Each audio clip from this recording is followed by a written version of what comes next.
Lucas, capítulo 7,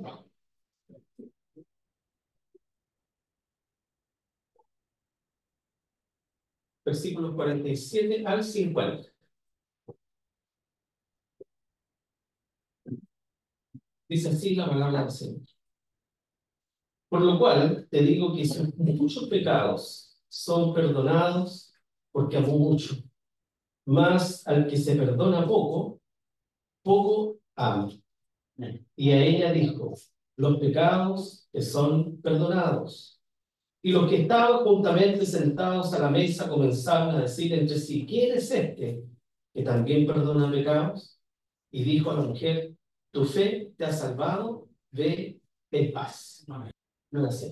Bueno, quiero referirme en esta tarde especialmente a esta frase que el Señor comenta a Simón. Una sencilla frase que dice: al que se perdona poco, poco ama. Hay un dicho que en este mundo que dice que a buen entendedor pocas palabras, ¿verdad? El Señor le hace unas preguntas a Simón, luego espera la respuesta de Simón, una respuesta lógica, y ahí el Señor encara a Simón mostrándole, ¿cierto?, la actitud de esta mujer que entró no habiendo sido invitada a esta casa y que sin embargo había caído a los pies del Señor, regaba los pies del Señor con sus lágrimas, ¿verdad? Derramó un ungüento allí al Señor e hizo todas estas cosas porque había algo en el corazón de esta mujer. Y el Señor, entonces, vuelto a Simón, le dice: al que se perdona poco, poco ama. Porque esa era la característica de Simón. Simón pensaba que no era tan pecador y por lo tanto su vida y su conducta reflejaba eso. Había poco amor en Simón hacia el Señor. Y eso es lo que quiso el Señor enseñarle a Simón en ese momento, y es lo que debemos aprender nosotros también de la palabra del Señor. ¿Ya? Palabras sabias de nuestro Señor. Al que mucho ama, ¿verdad? Perdón, dice, por lo cual te digo que sus muchos pecados son perdonados, porque amó mucho. Más al que se perdona poco, poco ama. ¿Verdad? Esta es la enseñanza, ¿verdad?, que quiero que quede a fuego en nuestro corazón, hermano. Y este amor que nosotros podamos reflejar por el Señor va a depender del grado de conciencia que tengamos de cuán pecadores somos en realidad. Quien tiene conciencia de pecador va a experimentar con mayor magnitud el amor de Dios en su vida. Pero quien tiene menos conciencia de pecado en su propia vida, o sea, quien se siente no tan pecador, entonces no va a manifestar un amor tan grande al Señor. Y eso es lo que Dios relata, no sé, o el Señor relata aquí en su palabra con respecto a esta conversación que tuvo el Señor con Simón. Aquí vemos estos dos personajes que están en el ejemplo, ¿cierto?, y en este escenario de la conversación de nuestro Señor Jesucristo. Por un lado tenemos a este fariseo, Simón, que pensaba y que sentía que no era un pecador sencillamente, ¿ya?, por ser fariseo, por ser judío, por ser parte del pueblo de Dios, no se consideraba un pecador y que por lo tanto no necesitaba ningún perdón. Él ya estaba arreglado con Dios. Así se sentía Simón. Y por el otro lado vemos a una mujer humillada que sabía y se sentía pecadora en realidad. Pero ambos, tanto Simón como esta mujer, están tal cual, ¿verdad?, delante de la presencia del Señor, así como son. Los dos estaban delante del Señor. Simón invita a Jesús a comer por curiosidad. Esta curiosidad que movía a los intelectuales de la época, a los maestros de la Escritura, para probar a Jesús, para ver qué tan sabio era Jesús. Y Simón invita a Jesús para experimentarlo, para observarlo, por esta curiosidad. Y esto se deja ver, ¿no es cierto?, porque Simón simplemente no tuvo ninguna demostración de hospitalidad hacia el Señor Jesucristo, ninguna, ¿verdad? Esa hospitalidad que debía ofrecerse, ¿no es cierto?, a aquellas personas que entraban en el hogar de un judío. Es como cuando nosotros tenemos algún invitado en nuestra casa, ¿qué hacemos, verdad? Limpiamos nuestra casa, la dejamos bonita, preparamos algo rico, atendemos bien a nuestros invitados, ¿cierto? Bueno, Simón no se esmeró tanto con el Señor, ¿verdad? No fue tanto lo que hizo. Y eso refleja en realidad que la invitación que Simón hizo era una invitación simplemente para estudiarlo y para ponerlo a prueba. Nada más que eso. ¿Por qué? Porque Simón creía que sabía ya demasiado del Señor. No había quien le enseñara. Él se creía, ¿verdad?, un erudito. Y seguramente era un erudito. Era un hombre sabio, un hombre que conocía lo que decía la Escritura. No necesitaba tal vez que cualquiera le enseñaba. Y así lo sentía en su vida. La mujer pecadora no había sido invitada, no había tenido una invitación, ¿no es cierto?, a esta cena. Pero simplemente el texto bíblico dice que ahí apareció. ¿Cómo entró? No sabemos, simplemente ahí llegó esta mujer, ¿verdad? Ella llegó en búsqueda del Señor, sin duda. No cabe la menor duda de eso, porque la necesidad que sentía de ser perdonada de sus pecados y su vergüenza no le impidieron, ¿verdad?, de que ella se postrara a los pies del Señor y no impidió, ¿no es cierto?, experimentar vergüenza de lo que los demás podían decir o pensar de ella. Simplemente llega, ¿verdad?, y humillada, se postra allí a los pies del Señor y hace todo esto, ¿no es cierto?, que relata la palabra del Señor.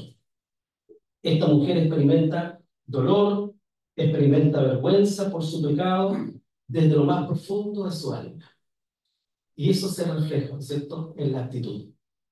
Por esto, ella acude al Señor, viene a traerle sus lágrimas y agradecimiento.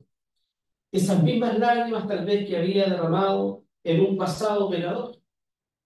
Por eso que ella acude al Salvador, ¿verdad?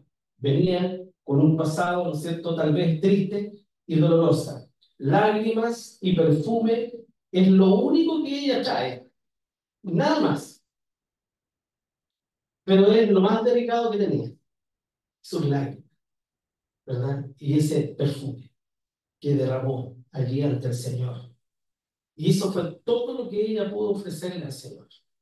Y me hace recordar las palabras del salmista que dice: un corazón contrito y humillado no despreciarás tú, oh Dios, ¿verdad?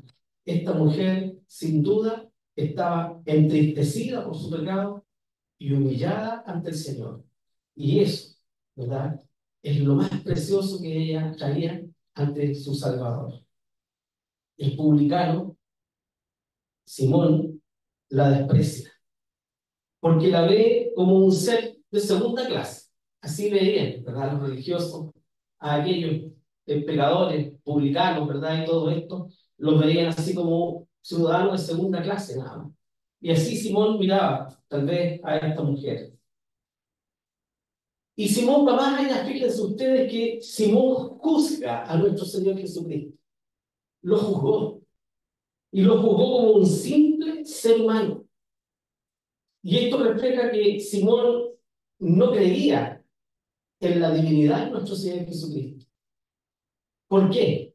Porque Simón pensó, fíjense ustedes, y qué maravilloso el Señor, porque el Señor sabía lo que Simón estaba pensando.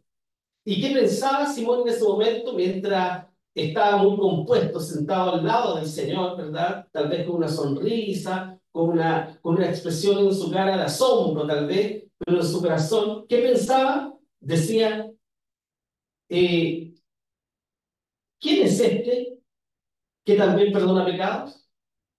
O pensaba también diciendo, si este fuera profeta, sabría qué clase de mujer es la que le está tocando, ¿verdad? Es uno de los pensamientos de Simón.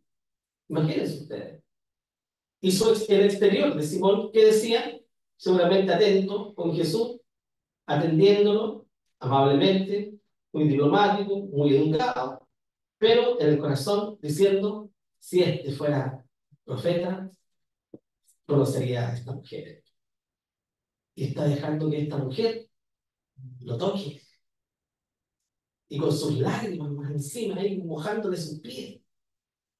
Ese era el pensamiento de Simón. O sea, podríamos decir que había hipocresía en Simón, porque su rostro decía una cosa, pero su corazón estaba pensando otra, ¿verdad? Ese era este Simón que estaba delante del Señor. Jesús sabía eso perfectamente. Y por eso que Jesús lo confronta, ¿verdad? Y lo compara con esta mujer. Simón es corregido por el Señor Jesucristo en su incredulidad y en su soberbia. Y probablemente después de este encuentro, ¿no es cierto?, en su propia casa con el Salvador, siguió vacío. Su vida siguió vacía.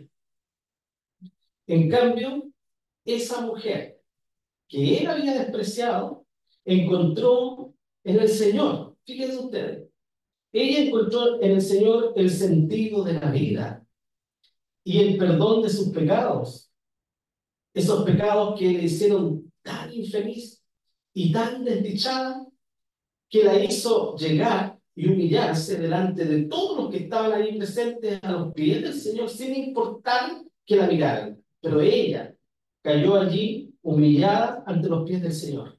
¿Y qué hacía la mujer? ¿Se fijaron ustedes qué es lo que hacía? Solo lloraba. No dijo nada, lloraba. Porque yo recuerdo que hace mucho tiempo atrás, alguien dando su testimonio, contaba que cuando llegó por primera vez a la iglesia y escuchó el mensaje de salvación, no sabe por qué, pero solamente lloraba y lloraba y lloraba y lloraba.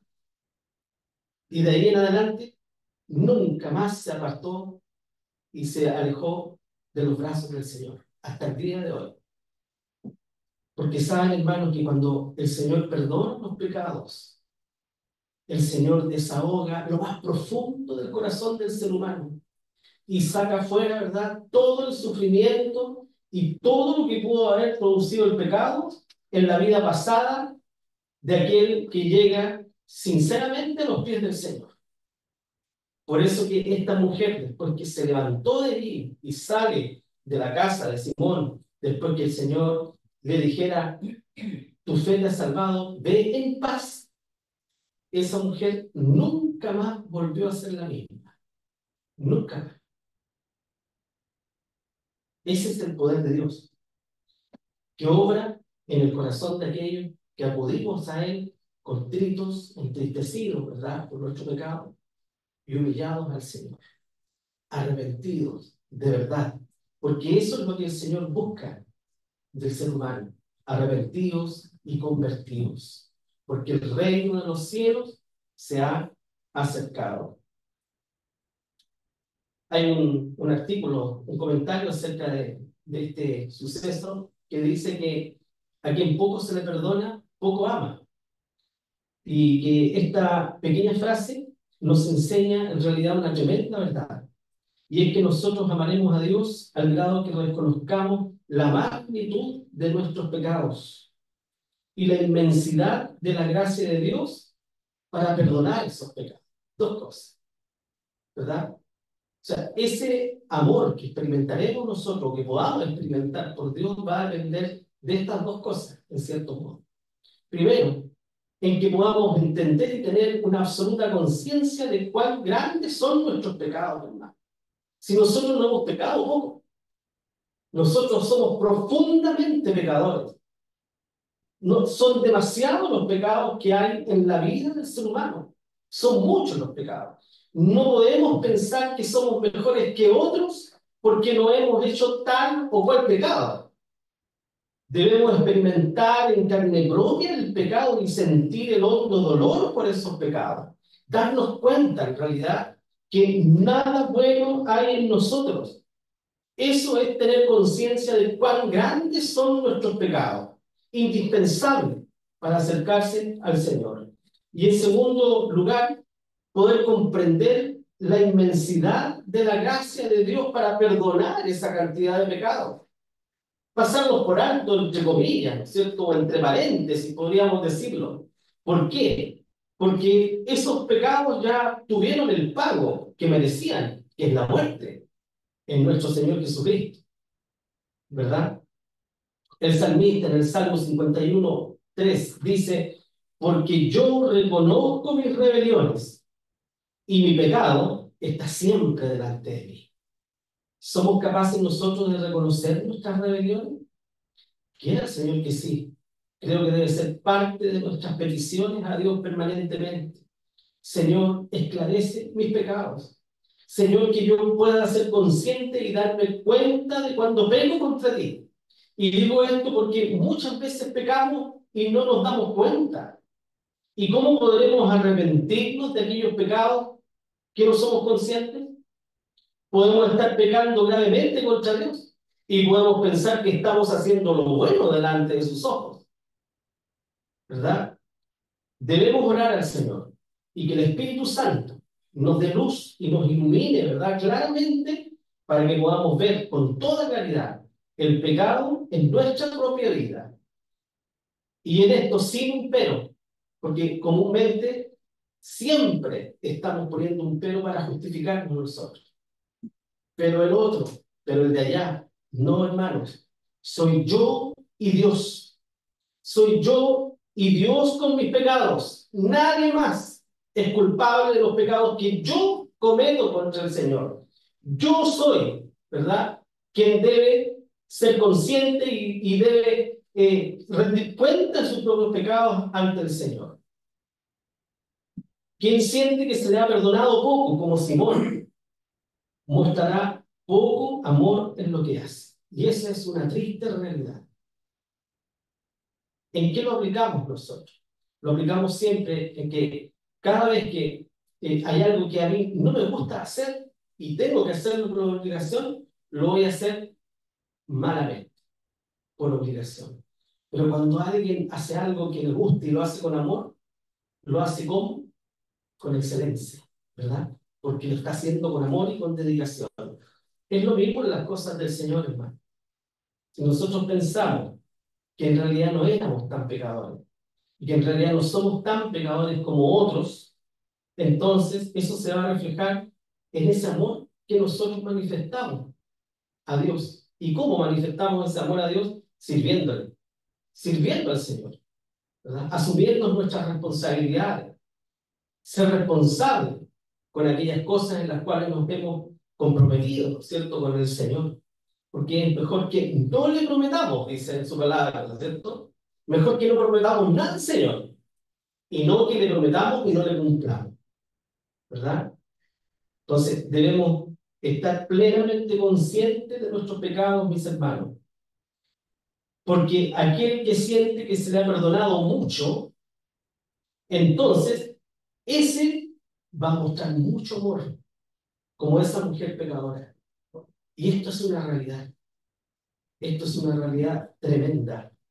Saben ustedes que aquellos hermanos nuestros, hijos de Dios, que han tenido una vida dura y tremendamente compleja y difícil, y que el Señor tal vez los ha sacado de las profundidades de las tinieblas, y han visto la presencia del Señor en sus corazones, y hoy día son hijos de Dios, son hombres o mujeres excepcionales en la obra de Cristo. Aman a Dios de todo su corazón, son capaces de dejar cualquier cosa por servir al Señor. En eso se nota, ¿verdad?, lo que dice el Señor. Por lo tanto, podríamos decir también que un gran amor, ¿cierto?, nace de un gran perdón. Cuando hay un gran perdón y somos conscientes de ese gran perdón, entonces viviremos un gran amor sirviendo al Señor. Muchas veces, aquellos que piensan que se les ha perdonado poco es porque no son conscientes de la gravedad del pecado. En realidad, podríamos decir que tal vez nunca fueron perdonados. Porque si no hay amor en sus corazones por el Señor, podríamos decir tal vez, este hermano, ¿cierto?, nunca ha sido perdonado por el Señor. Nunca ha experimentado el perdón de sus pecados en su vida. Porque el Señor lo perdona un poco. Porque nadie, ninguno de nosotros peca un poco, ¿no es cierto? Yo soy un poco pecador, podría decir. No soy tan pecador como este otro. No, todos somos pecadores en la misma magnitud. Todos los seres humanos tenemos una deuda gigantesca debido a nuestro pecado con el Señor. Todos nosotros. Nuestra deuda es demasiado grande. Es impagable. Es como tener una deuda impagable que no puedo pagar. ¿Ha escuchado usted alguna vez en las noticias, cierto? Cuando lo sentencian a algunas autoridades a ser responsables de miles de millones de dólares y que no tienen ese dinero. Es imposible que lo paguen. Bueno, nuestra deuda, hermanos, es una deuda gigantesca que ni aunque viviéramos 1000 vidas podríamos pagarla. Solo a través del sacrificio de nuestro Señor Jesucristo, ¿verdad? Y eso lo sabemos. Es que hoy día cada uno de los que estamos aquí podemos decir por gracia, ¿no es cierto? Soy salvo. Y que nuestros pecados han sido perdonados por gracia, por el sacrificio de nuestro Señor Jesucristo, y podemos hoy día estar en paz con Dios. Solamente por eso, porque la deuda es una deuda impagable, la deuda de cada uno de nosotros. Primera de Juan 4:10 dice, en esto consiste el amor. No que nosotros hayamos amado a Dios, sino que Él nos amó a nosotros y ha enviado a su Hijo en propiciación por nuestros pecados. O sea, yo no amo a Dios porque el amor me nació de mi corazón. Yo amo a Dios porque Él me amó primero y Él derramó su amor en mi corazón, que es distinto, y me ha facultado para poder experimentar el amor de Dios en mi corazón. De otro modo, sería imposible.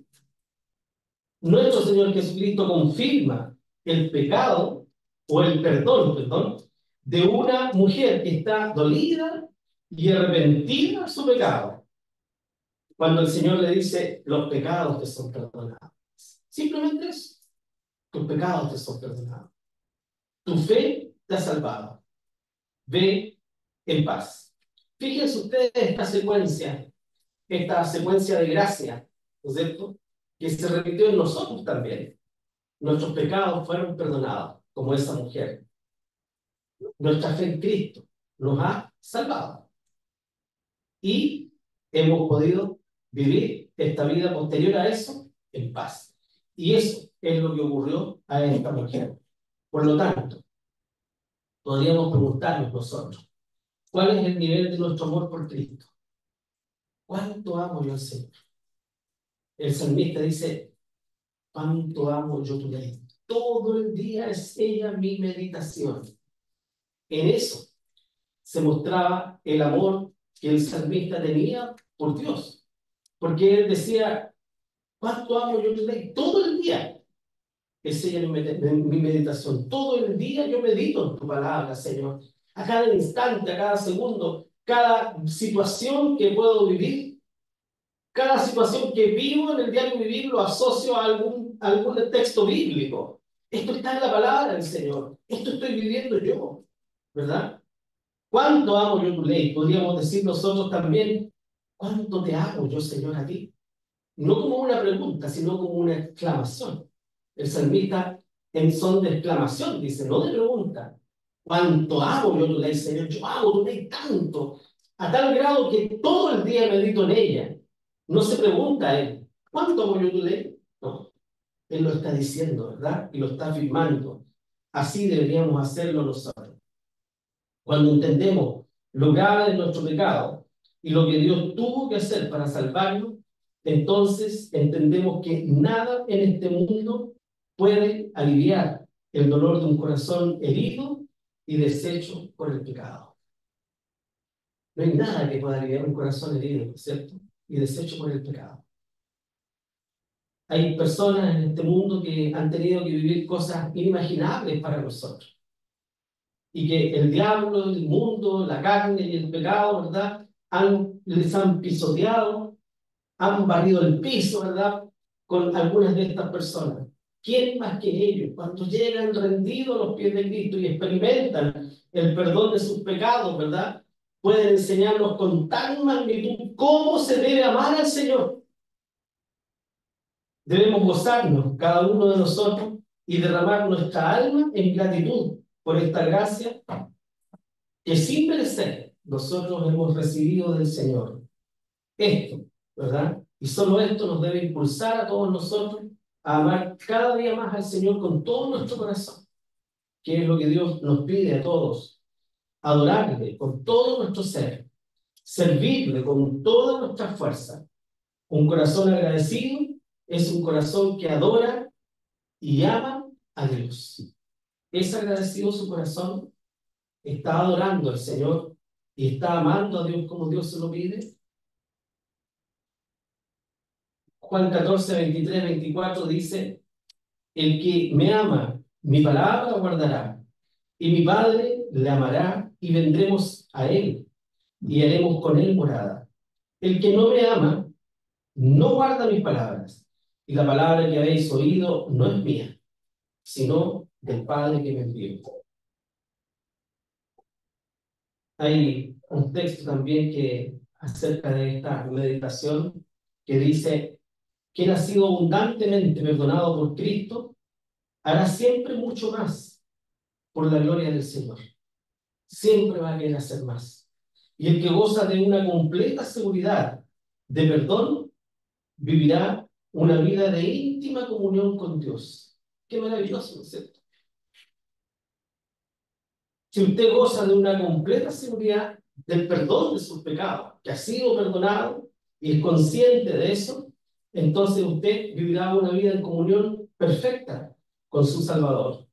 Si nosotros comprendiéramos verdaderamente cuánto el Señor nos ha perdonado, cuántos pecados, cuántas ofensas, ¿no es cierto?, cuántas iniquidades hemos hecho en nuestra vida, podríamos darnos cuenta que seguramente la mayoría de nosotros no estamos correspondiendo a Dios con lo que Dios se merece, ¿verdad? Yo creo que en eso estaríamos de acuerdo. ¿Usted está consciente de la magnitud de pecado que el Señor le ha perdonado? ¿Y está retribuyendo al Señor con el amor debido a eso? ¿Verdad? El salmista también dice: esconde tu rostro de mis pecados y borra todas mis maldades. Crea en mí, oh Dios, un corazón limpio y renueva un espíritu recto dentro de mí. David, el gran David, ¿no es cierto?, cuando escribe este salmo, se siente profundamente pecador. Ese hombre que amaba sin duda al Señor de todo su corazón, y que el amor que David tenía por su Dios no está en duda. Si había alguien que amaba a Dios de todo su corazón y con sus hechos en su vida, ese fue David. Y él, que amaba tanto al Señor, clama desde lo más profundo de su corazón cuando es tocado por el pecado, pidiéndole al Señor: Señor, esconde tu rostro de mis pecados. No, da vuelta tu rostro, no veas el pecado que hago, no lo veas. Qué vergüenza, Señor. Y borra esas maldades mías. Y luego le dice: y crea en mí, oh Dios, un corazón limpio.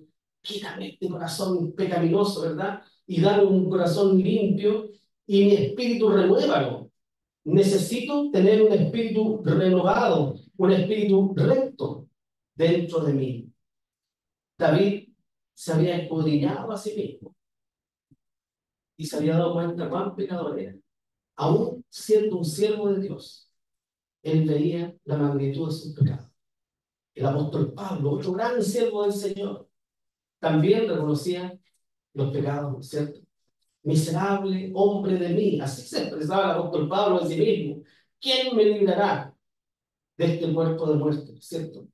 Porque Pablo sabía cuán grandes eran los pecados que el Señor le había perdonado.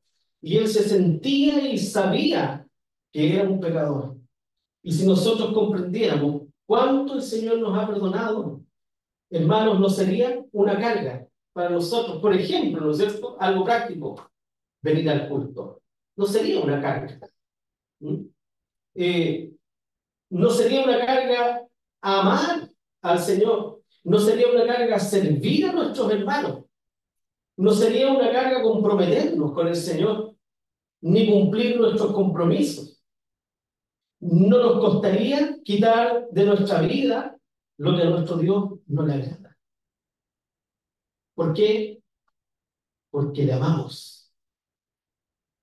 Porque amamos al Señor, no nos costaría nada esto. Ninguna de estas cosas nos costaría a nosotros. Así como el Señor dice, el que mucho ama, ¿verdad? El que mucho ama es porque está consciente de todo lo que se le perdonó. Es como si yo dijera, Señor, gracias porque yo siempre y nunca voy a olvidar de dónde tú me sacaste. ¿Y dónde estaría si tú no me hubieras perdonado? Wow. Jesús encara la indiferencia de Simón, ¿no es cierto? Y pone como ejemplo a aquella mujer a la que él simplemente miraba con desprecio y la miraba como una sucia pecadora. Dice, y vuelto a la mujer, dijo a Simón, ¿ves esta mujer? Imaginémonos esa imagen, ¿no es cierto? Jesús sentado a la mesa, Simón también, los invitados allí, todo muy diplomático seguramente, todo muy bonito, y la mujer allí, ¿verdad? Y el Señor, mientras mira a la mujer, le dice a Simón, Simón, ¿ves esta mujer? Mírala. Y ahí el Señor le dice, yo entré en tu casa, no diste agua para mis pies de partida, no me pusiste ni un texto para que yo lavara mis pies. Pero esta dice, ha regado mis pies con lágrimas. O sea, tú no me diste un texto con agua para lavar mis pies. Y ella con sus lágrimas está lavando mis pies. Y los ha limpiado con los cabellos. ¿Cómo será eso, no es cierto? Entonces la mujer tenía el cabello largo. ¿Mm? Porque mientras lloraba a los pies del Señor, estaba mojando con sus lágrimas los pies del Señor. Quiere decir que no era poco el llanto que la mujer tenía. Era una mujer, ¿no es cierto?, compungida de espíritu. Una mujer que estaba deshecha y que lloraba y que sus lágrimas estaban allí y que como veía que las lágrimas corrían por los pies del Señor, no teniendo con qué secarlo, lo secó con sus cabellos. Y luego dice, no me diste beso cuando entré a tu casa, no me saludaste de abrazo, ni de un beso, ni fue tan emotivo tu bienvenida. Desde que entré, dice, esta mujer no ha cesado de besar mis pies. O sea, la mujer no se paró ni un solo rato de los pies del Señor. Nunca levantó la cabeza tal vez. Y luego le dice, no ungiste mi cabeza con óleo, mas esta ha ungido con ungüento mis pies, con un perfume. Bueno, hay varias costumbres reflejadas, ¿no es cierto?, en la época y la cultura judía, aquí en este texto. Sin duda que nos cuesta entender algunas de estas cosas a nosotros, ¿verdad? El lavado de pies, el ungir al invitado, todo eso, pero eso era parte, ¿no es cierto?, de la bienvenida y del cariño que se manifestaba a aquel que venía, y la honra, ¿no es cierto?, que se le daba a aquel que entraba. Y ninguna de esas cosas hizo Simón. Y Simón no era un ignorante, Simón no ignoraba estas cosas. Era un hombre, ¿no es cierto?, que tenía cierta reputación, cierta posición en la sociedad. Y sin embargo, el recibimiento fue un recibimiento protocolar, frío tal vez, ¿no es cierto? Solo para inspeccionar al Señor y nada más. ¿Qué diferencia, no es cierto?, más grande entre Simón y entre esta mujer. Y bueno, y sigue diciendo el relato, dice, y estando detrás a sus pies, comenzó llorando a regar con lágrimas sus pies y los limpiaba con los cabellos de su cabeza y besaba sus pies, ¿no es cierto? Y los ungía con el ungüento. Eso era lo que hacía la mujer. Ni siquiera estaba sentada en la mesa, estaba a los pies. ¿Quién haría eso, hermano? ¿Ah? Eso siempre ha sido una humillación, no solo en nuestra época, en esa época también. ¿Qué dijo la mujer sirofenicia, ¿no es cierto?, cuando acude al Señor a pedirle un favor? Y el Señor cuando le dice, no está bien tomar el pan de los hijos y dárselo a los perrillos. ¿Y qué dijo la mujer?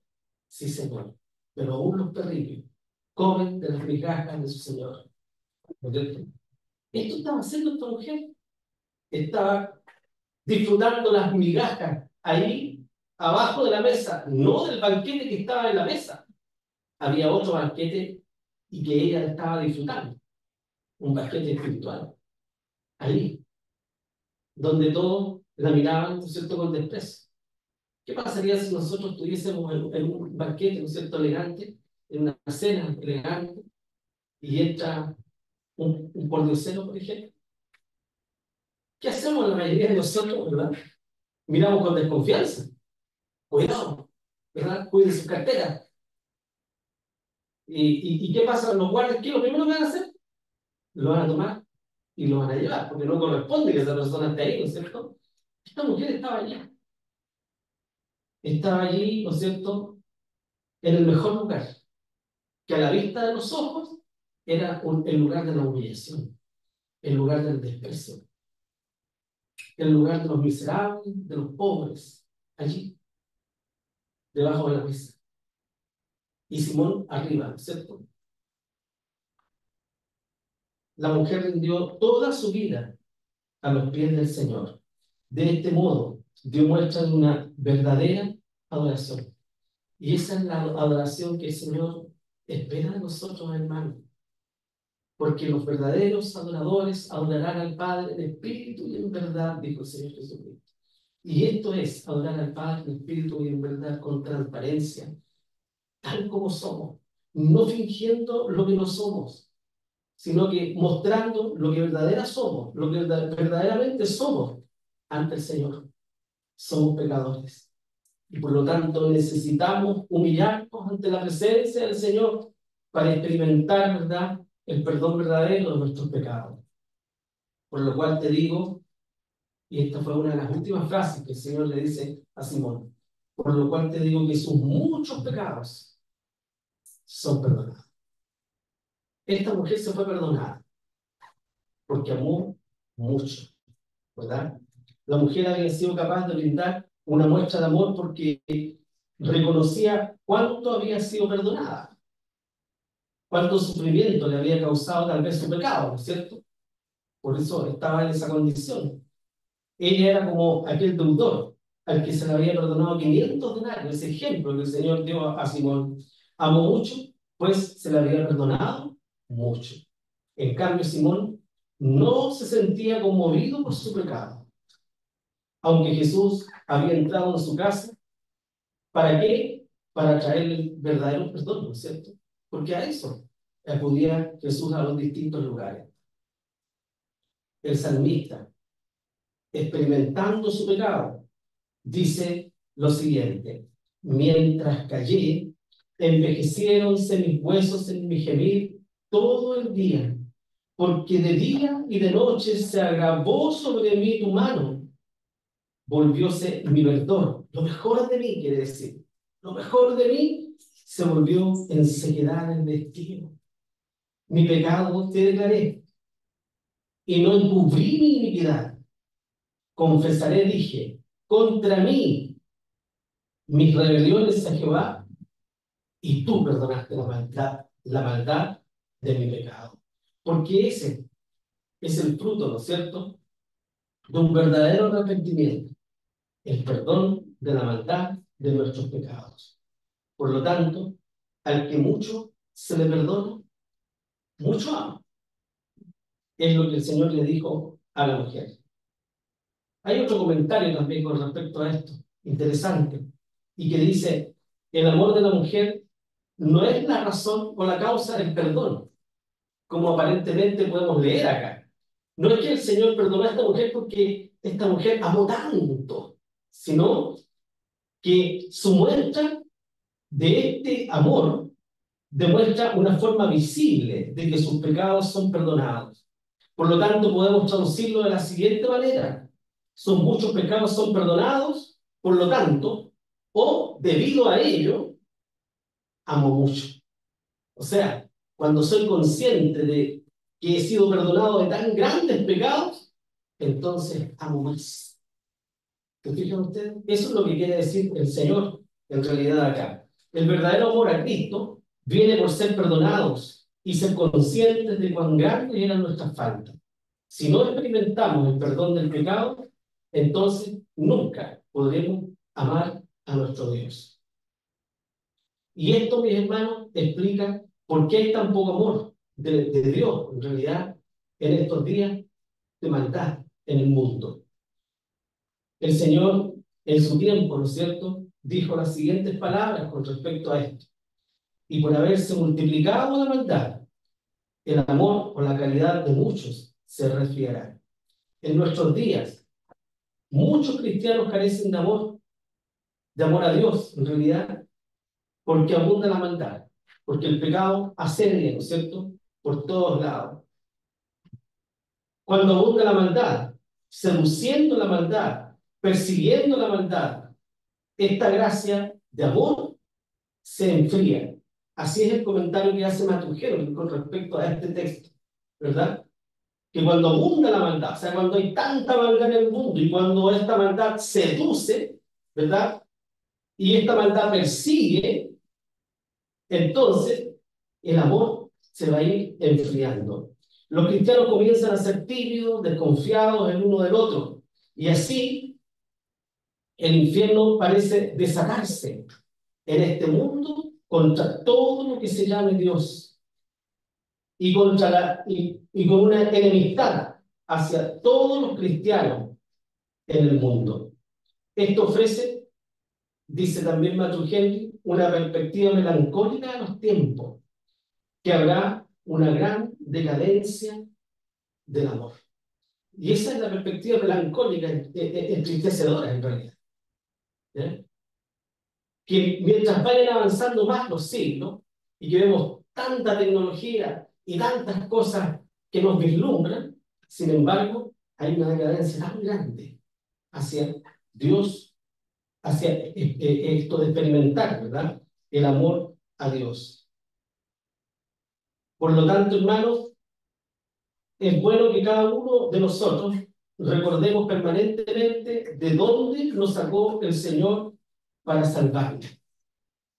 Primera Pedro 2:10 dice: vosotros que en el tiempo pasado no erais pueblo, mas ahora sois pueblo de Dios, que en el tiempo pasado no habíais alcanzado misericordia, mas ahora habéis alcanzado misericordia. Primero, debemos recordar que no éramos pueblo de Dios nosotros. De ninguna manera, ninguno de nosotros éramos pueblo de Dios. Y en segundo lugar, no habíamos alcanzado misericordia. La ira de Dios estaba sobre la vida de cada uno de nosotros y esa era nuestra triste realidad. Por lo tanto, Dios, en su infinito amor, actuó para perdonar la grandeza de nuestros pecados. Todos estos pecados que el Señor perdonó a cada uno de nosotros. Hagamos memoria entonces de este gran alivio que tuvimos cuando el Señor perdonó nuestros pecados y de lo maravilloso que es Él y lo maravilloso que Él haya rescatado nuestras almas, ¿verdad? Cuando nuestro celo por el Señor se enfríe y cuando nuestras oraciones y nuestro amor a Dios se hagan tibios, entonces recordemos cómo fue que Jesús nos salvó del pecado y nos dio una vida de esperanza. Si usted ve que su vida está siendo tibia y su celo está siendo tibio también por el Señor, entonces traiga a la memoria aquellas cosas, ¿verdad?, que eran características de su vida cuando no era un hijo de Dios. Porque al ser consciente de cuán pecadores somos y recordar la miseria donde vivíamos y la misericordia que el Señor nos tuvo, entonces seremos movidos, a vivir un mayor amor por nuestro Dios.